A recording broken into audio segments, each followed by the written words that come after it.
Halo semua, balik lagi di channel Teraokun. Sebelum pembahasannya dimulai, silahkan klik tombol subscribe dan aktifkan lonceng notifikasinya supaya kalian gak ketinggalan info dan teori terbaru seputar One Piece. Buat kalian yang mau informasi tambahan soal SBS atau databook, kalian bisa follow Instagram Teraokun. Di sana admin akan memposting soal SBS, databook, dan berbagai teori singkat. Sekarang lanjut ke pembahasan. Manga One Piece Chapter 1089 telah terbit dan memperlihatkan berbagai hal menarik. Dalam video kali ini, channel Teraokun akan membahas tentang chapter terbaru ini dengan memberikan pendapat dan juga beberapa teori. Chapter kali ini berjudul Insiden Barikade Pengepungan. Berita tentang Garp yang menghilang di Pulau Beehive dan Luffy yang menyandra Vegapunk di Pulau Egghead telah tersebar ke seluruh dunia. Banyak orang pun telah membaca berita itu, termasuk orang-orang di desa Fusa. Di dalam bar milik Makino dan kepala desa berbicara mengenai berita tersebut. Berhubung di koran tertulis Garp hanya menghilang, maka kemungkinan besar dia masih hidup. Meski begitu, Makino tetap merasa sedikit khawatir dengan bagaimana keadaan Garp saat ini. Sedangkan si kepala desa sepertinya tidak ingin memperlihatkan kekhawatiran. Dia tahu Garp adalah sosok yang sangat hebat, sehingga kepala desa itu percaya Garp pasti baik-baik saja. Di tempat lain, ada Dadan yang juga sedang membaca koran. Dia menangis usai membaca berita tentang Garp dan Luffy. Setelah itu, diperlihatkan berbagai tempat di seluruh dunia. Ternyata, sedang terjadi suatu fenomena yang unik dan misterius. Ada gempa besar yang melanda seluruh dunia, mulai dari East Blue, West Blue, North Blue, South Blue, Paradise, hingga dunia baru. Di beberapa tempat, gempa itu mengakibatkan tsunami, sehingga banyak orang menjadi panik dan mencari cara untuk selamat. Bahkan, ada pula beberapa pulau yang mulai tenggelam.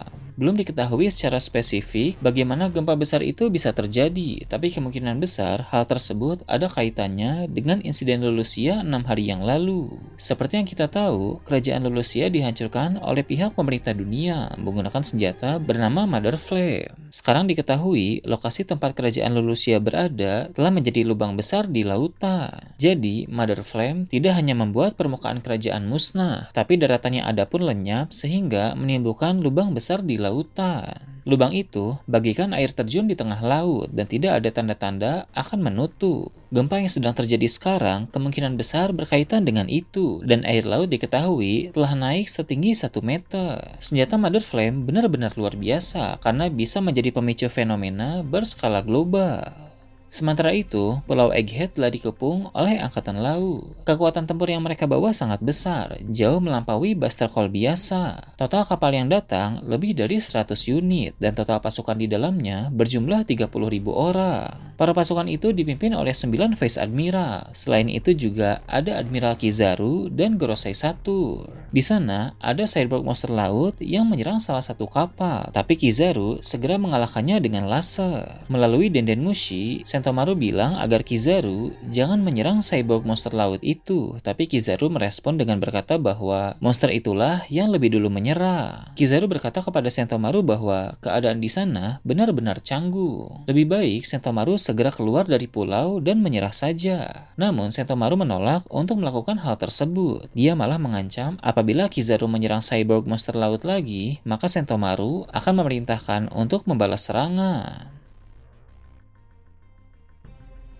Sentomaru berkata bahwa Vegapunk berhasil mengembangkan Pasifista dengan meneliti kekuatan Kizaru. Saat Sentomaru membicarakan itu, terlihat kilas balik di mana ada Vegapunk muda, Kizaru muda, dan Sentomaru saat masih anak-anak. Di sana, Kizaru memamerkan kekuatannya dengan menembakkan laser ke udara. Setelah masa-masa yang telah terlewati itu, Sentomaru tidak menyangka sekarang ini Kizaru akan datang untuk menghabisi Vegapunk. Namun, Kizaru menanggapi dengan berkata bahwa dia tidak bisa menolong Vegapunk yang mempelajari abad kekosongan. Kizaru juga mengingatkan kepada Sentomaru bahwa apabila mereka bertempur di sana, maka hal itu tidak ada untungnya, melainkan justru hanya akan mengakibatkan kerugian. Dia juga berbicara mengenai agen CP0 yang gagal membunuh Vegapunk. Sentomaru pun bilang itu karena ada bajak laut topi jerami. Sementara Kizaru dan Sentomaru berkomunikasi, terlihat di salah satu kapal perang ada Gorosei Saturn yang sedang makan sambil membaca koran. Dia membaca berita tentang Luffy yang menyandra Vegapunk dan membarikade Pulau Egghead. Menurut Gorosei Saturn, itu adalah berita yang bagus. Berita tersebut sebenarnya hanya karangan dari Morgans, tapi informasi palsu dalam berita itu menguntungkan pihak pemerintah dunia dan Angkatan Laut. Di dalam ruangan Gorosei Saturn juga ada Vice Admiral Doberman. Saturn bertanya bagaimana keadaan terkini di Pulau Egghead dan Vice Admiral Doberman pun menjawabnya secara detail. Situasi yang sedang berlangsung ini adalah insiden barikade yang menarik. Pihak Angkatan Laut memblokir akses keluar dari Pulau Egghead, sedangkan pihak Vegapunk memblokir akses masuk. Kedua belah pihak sama-sama harus memikirkan taktik terbaik sebelum memulai pergerakan, karena salah langkah saja bisa berakibat fatal. Di sana Gorosei itu bertanya tentang di mana para peneliti yang bekerja di Pulau Egghead. Doberman pun menjawab bahwa mereka semua telah melarikan diri sejak kemarin, tapi konfirmasi keberadaan kapal mereka sekarang sedang dipastikan.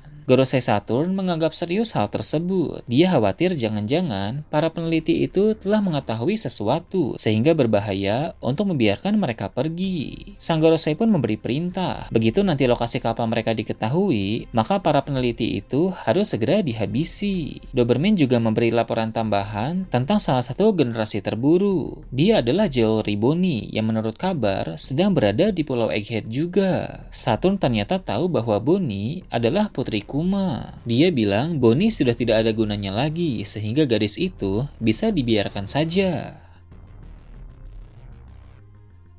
Setelah itu, ada gelombang transmisi dari Pulau Egghead yang terdeteksi. Gorosei Saturn dan Kizaru pun menyadap panggilan itu, sehingga mereka bisa mendengar semuanya. Panggilan tersebut berasal dari York yang ditujukan kepada para Gorosei di Marijois. York protes karena pemerintah dunia ternyata berniat melenyapkannya juga. Gorosei pun menanggapi dengan berkata bahwa itu karena York adalah klon Vegapunk, sama dengan klon yang lainnya. Namun, menurut Gorosei, mereka sebenarnya telah berubah pikiran dan akan membiarkan York untuk tetap hidup. Sebab mereka berniat meminta York untuk menciptakan lebih banyak Mother Flame. Terungkap bahwa orang yang mengirim Mother Flame kepada pemerintah dunia ternyata adalah York. Dan energi pembangkit untuk Mother Flame itu berada di Pulau Egghead. York pun meminta agar Gorosei berjanji untuk tidak menyakitinya dan tidak merusak laboratorium di Pulau Egghead. Dia juga ingin agar Gorosei menjadikannya seorang Tenryubito. Menurut Gorosei, permintaan York bisa diatur dan mereka pun bersepakat. Namun, di akhir percakapan terungkap bahwa York menelepon Gorosei karena sedang berada di bawah ancaman.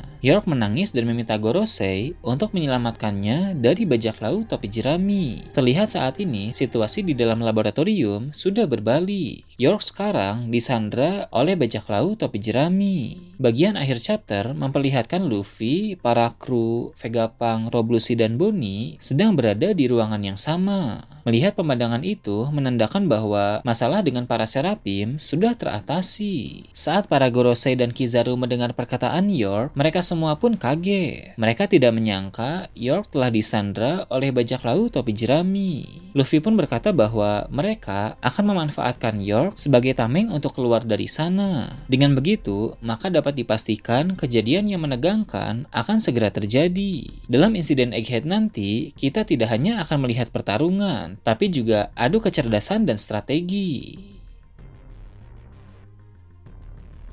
Nah itu tadi review dan teori tentang One Piece chapter 1089.